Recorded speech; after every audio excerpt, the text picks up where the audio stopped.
میں صرف نچوڑ آپ کے سامنے پیش کر رہا ہوں، اور اسے ہمیشہ کے لیے یاد رکھیے گا کہ ابتدا کہاں سے ہوتی ہے، قدم کہاں پھسلتے ہیں، اور پھر آخرت کیسے برباد ہوتی ہے، اور انسان کا وقار کس طرح سے مجروح ہوتا ہے، اور اس کا دامن جو ہے گناہوں سے کیسے آلودہ ہو جاتا ہے۔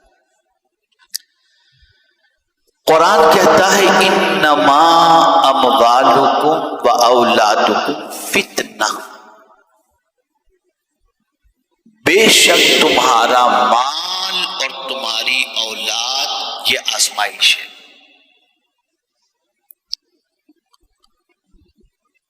مال بھی آزمائش ہے اور اولاد بھی آزمائش ہے،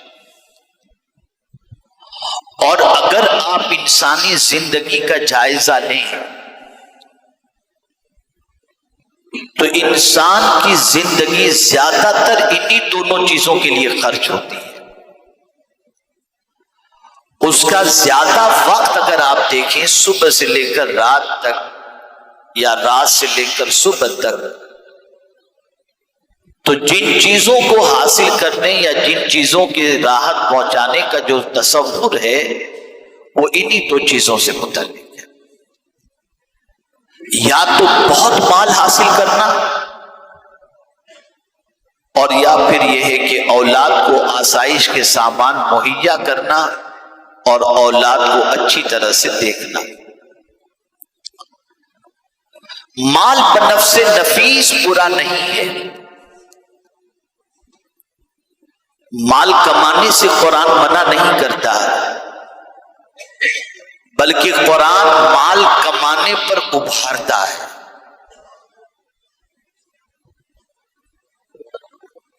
اور خاص طور پر تاجر لوگوں کے سلسلے میں رسول اعظم صلی اللہ علیہ وسلم نے ارشاد فرمایا، بزنس مین کے سلسلے میں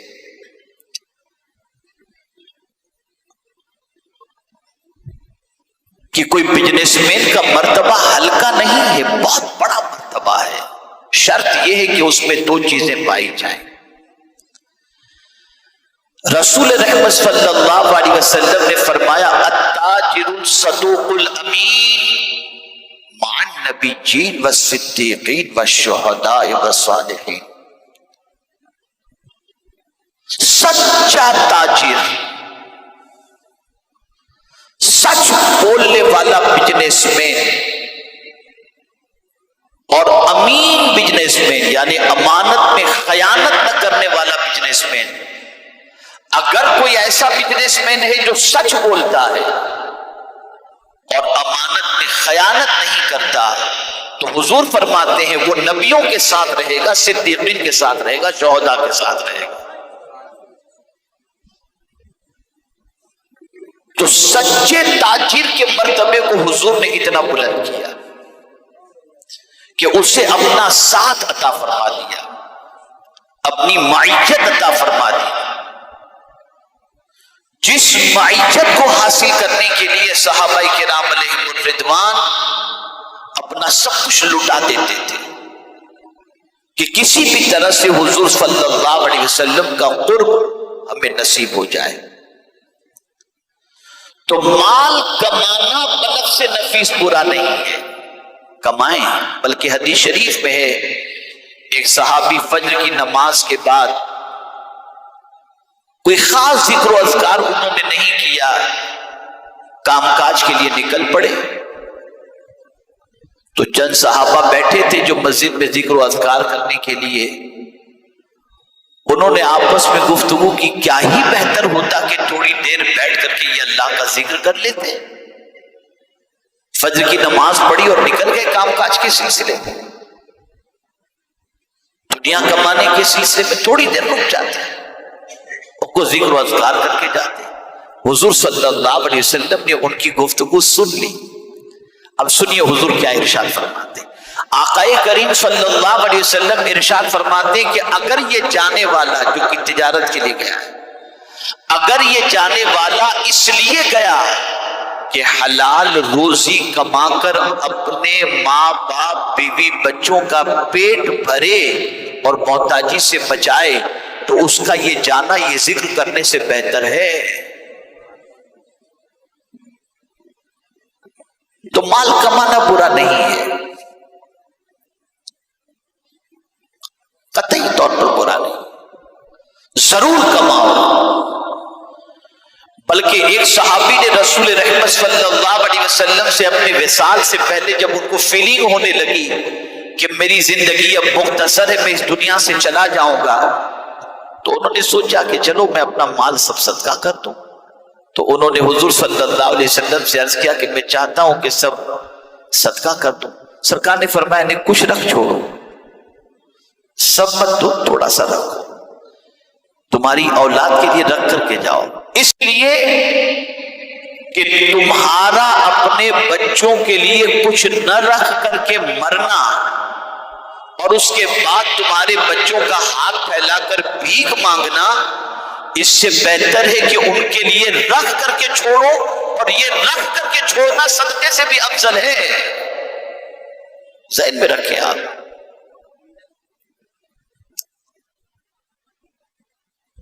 تو قطعی طور پر مال کے حوالے سے اسلام نے جو ہے وہ کمانے سے روکا نہیں، بلکہ قرآن بھرا پڑا ہے اس چیز سے کہ اللہ کی راہ کے اندر مال خرچ کرنے والے کو کتنا فائدہ پہنچتا ہے۔ ہوگا نہیں تو خرچ کیسے کریں؟ ارے قرآن کھلتا بھی ہے ان لوگوں پر جو اللہ کے نام پہ خرچ کرتے، تو ہوگا تو خرچ کریں گے، نہیں ہوگا تو کہاں سے خرچ کریں گے؟ تو جو یہ تصور میں آپ کو دینا چاہتا ہوں وہ یہ ہے کہ یہ سب جائز راہیں ہیں کہ آپ یہ کماؤ، جائز طریقے سے کماؤ، حلال طریقے سے کماؤ، مال کماؤ، خوب کماؤ، اچھی طریقے سے کماؤ۔ لیکن آج جو سچویشن چل رہی ہے وہ یہ ہے کہ مال دباؤ، کماؤ نہیں، مال دباؤ،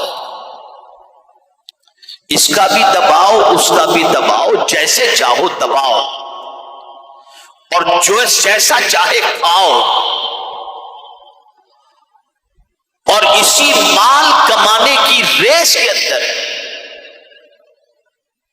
اور دنیا سے مال کے معاملے میں آگے نکلنے کے جذبے کے اندر انسان اب وہ سارے راستے اپنا رہا ہے جو راستے شاید کے حلال نہ ہو۔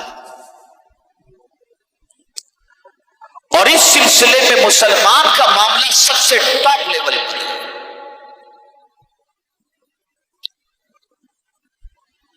کہ کبھی وہ یہ نہیں دیکھتا کہ یہ جو میں کر رہا ہوں، میرے پاس جو مال آ رہا ہے یہ حلال کا ہے یا حرام کا ہے،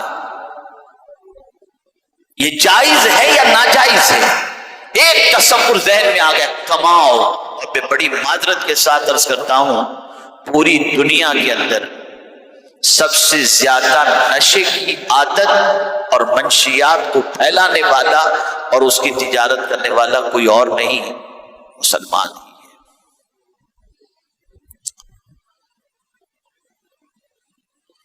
اللہ معاف فرمائے، دغا بازی کرنے والا یہ بھی آپ کو مسلمان ہی ملے گا،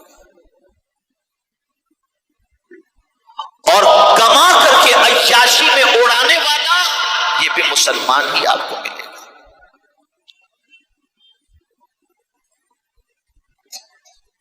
یا تو انسان مال کے لیے اپنی آخرت برباد کرتا ہے یا اولاد کے لیے، اور دونوں کے لیے قربانی دے رہا ہے۔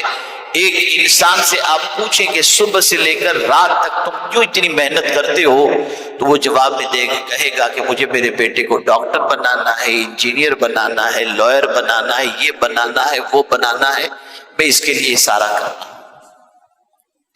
یہ دونوں ہوئے آزمائش۔ اب توجہ چاہوں گا آپ کہ اولاد کیسی ہونی چاہیے اور کس طریقے سے۔ حضرت عمر ابن عبدالعزیز، جن کے دور کو خلافت راشدہ کا دور کہا جاتا ہے،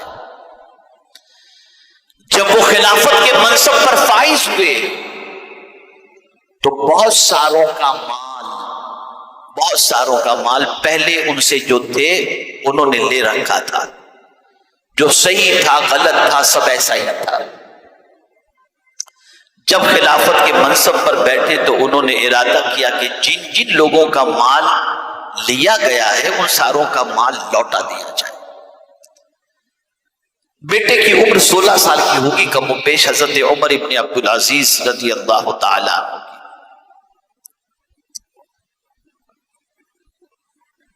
اپنے مشورہ مشیر لوگوں کو بلایا، ایڈوائزر کمیٹی کے ساتھیوں کو، کہ بھئی یہ مال سب کو واپس کر دیا جائے، جبرن لیا ہوا مال ہے، جائز نہیں ہے۔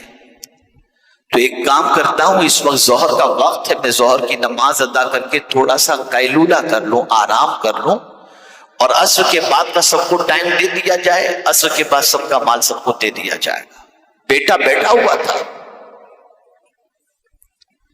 فوراً کھڑا ہو گیا، ابو اگر اجازت دیں تو کچھ عرض کروں۔ باپ نے کہا بیٹا کیا ابا آپ کو یقین ہے کہ آپ عصر تک زندہ رہیں گے؟ بس اسی وقت حضرت عمر ابن عبدالعزیز الرٹ ہو گئے، ہاں بیٹا بات تو تمہاری صحیح ہے، نہیں ابھی ہی سب کو لوٹا دیا جائے۔ اور پھر اسی وقت نماز کے فوراً بعد سب کا مال لوٹا دیا گیا۔ آج کا بیٹا اپنے باپ سے کسی بھی طرح سے اپنی ڈیمانڈ پوری کرنے کے سلسلے میں یہ کہتا ہوا دکھائی دیتا ہے کہ کچھ بھی کرو مجھے یہ چاہیے، ورنہ میں یہ کر لوں گا، ورنہ میں یہ کر لوں گا، ورنہ میں یہ کر لوں گا۔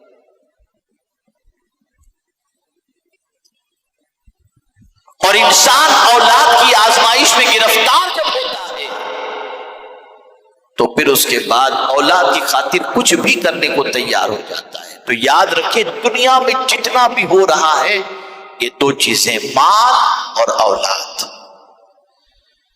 اس وقت اگر نسل کشی ہو رہی ہے، شاید آپ نے محسوس نہ کیا ہو، بہت بڑے دانشور سے میری گفتگو ہوئی تو انہوں نے مجھ سے کہا کہ کورونا بھی پاپولیشن گھٹانے کا ایک سبب تھا، اور ایک بیماری ہمارے معاشرے میں اور پھیل رہی ہے، مردوں کا مردوں سے تعلق، لڑکوں سے، لڑکوں کا تعلق، لڑکیوں کا لڑکیوں سے تعلق۔ انگلینڈ کے اندر میں بیٹھا ہوا تھا چند احباب کے ساتھ، تو ایک صاحب نے مجھ سے گزارش کی کہ حضرت آپ دعا کریں۔ میں نے کہا کیا دعا کروں؟ بولے حضرت مجھے اس چیز کی فکر نہیں کہ میرا بیٹا کسی لڑکی کو شادی کر کے لے کر کے آئے، ٹھیک ہے کوئی بھی لڑکی ہو کلمہ پڑھنے والی ہو لے آتا ہے تو مجھے اس کا کوئی غم نہیں، لیکن میں جو دعا کرانا چاہتا ہوں وہ یہ ہے کہ حضرت یہ دعا کریں کہ کسی لڑکے سے شادی کر کے میرا بیٹا گھر میں آ کر یہ نہ کہے کہ یہ میری بیوی ہے۔ اور اس وقت یہ بلا اپنے معاشرے میں پھیل رہی ہے جس کو لواطت کہتے ہیں، لڑکے لڑکے کا تعلق، لڑکی لڑکی کا تعلق، اور اس کو اتنا اچھالا جا رہا ہے، اتنا پروموٹ کیا جا رہا ہے، اس پر اتنا پیسہ لگایا جا رہا ہے، اور اس کو دنیا میں اتنا پھیلایا جا رہا ہے کہ عذاب الہی سے پھر دنیا کی کوئی طاقت بچا نہ سکے۔